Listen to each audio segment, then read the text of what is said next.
Daniel 9, verse 27. Then he shall confirm a covenant with many for 1 week. But in the middle of the week, he shall bring an end to sacrifice and offering. And on the wing of abominations shall be one who makes desolate, even until the consummation, which is determined, is poured out on the desolate. 2 Thessalonians 2, verse 9 through 12. The coming of the lawless one is according to the working of Satan with all power, signs and lying wonders, and with all unrighteousness, deception among those who perish, because they did not receive the love of the truth, that they might be saved. And for this reason, Elohim will send them strong delusion, that they should believe the lie, that they all may be condemned who did not believe the truth, but had pleasure in unrighteousness.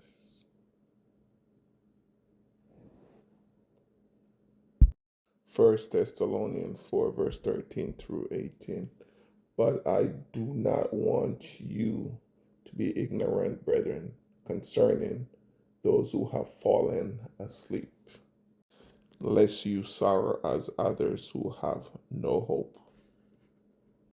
For if we believe that Yahusha died and rose again, even so Elohim will bring with him those who sleep in Yahusha. For this we say to you by the word of the Adon, that we who are alive and remain until the coming of the Adon will by no means precede those who are asleep. For the Adon himself will descend from heaven with a shout, with the voice of a chief messenger, and with the trumpet of Elohim. And the dead in Mashiach shall rise first. Then we who are alive and remain shall be caught up together with them in the clouds, to meet the Adon in the cloud, and thus we shall always be with the Adon. Therefore comfort one another with these words. Ezekiel 20, verse 34 through 38. I shall bring you out from the peoples and gather you out of the lands where you are scattered, with a mighty hand, with an outreach arm, and with wrath poured out. And I shall bring you into the wilderness of the peoples, and there I shall plead my case with you face to face, just as I plead my case with your fathers in the wilderness of the land of Egypt. So I shall plead my case with you, says the Adon Yahuwah. I shall make you pass under the rod, and I shall bring you into the bond of the covenant, and purge the rebel from among you, and those who transgress against me. I will bring them out of the land where they dwell, but they shall not enter the land of Israel. Then you will know that I am Yahuwah. Jeremiah 24, verse 5 through 7. Thus says Yahuwah, the Elohim of Israel, like these good figs, so do I acknowledge those who are carried away captive from Judah, whom I have set out of this place for their own good into the land of the Chaldean.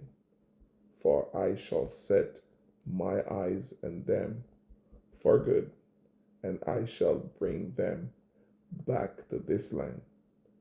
I shall build them and not pull them down, and I shall plant them and not pluck them up.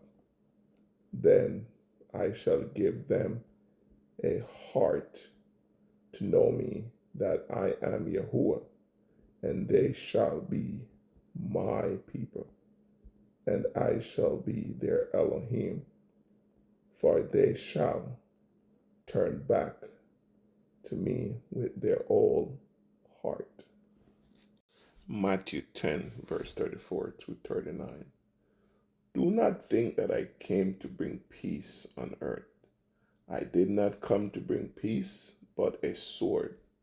For I have come to set a man against his father, a daughter against her mother, and a daughter-in-law against her mother-in-law. And a man's enemy will be those of his own household. He who loves father or mother more than me is not worthy of me. And he who loves son or daughter more than me is not worthy of me. And he who does not take his stake and follow after me is not worthy of me. He who finds his life will lose it, and he who loses his life for my sake will find it. Matthew 7, verse 1 through 5. Judge not, that you be not judged. For with what judgment you judge, you will be judged. And with the measure you use, it will be measured back to you. And why do you look at the speck in your brother's eye, but do not consider the plank in your own eyes? Or how can you say to your brother, let me remove the speck from your eye, and look, a plank is in your own eye? Hypocrite, first remove the plank from your own eye, and then you will see clearly to remove the speck from your brother's eye.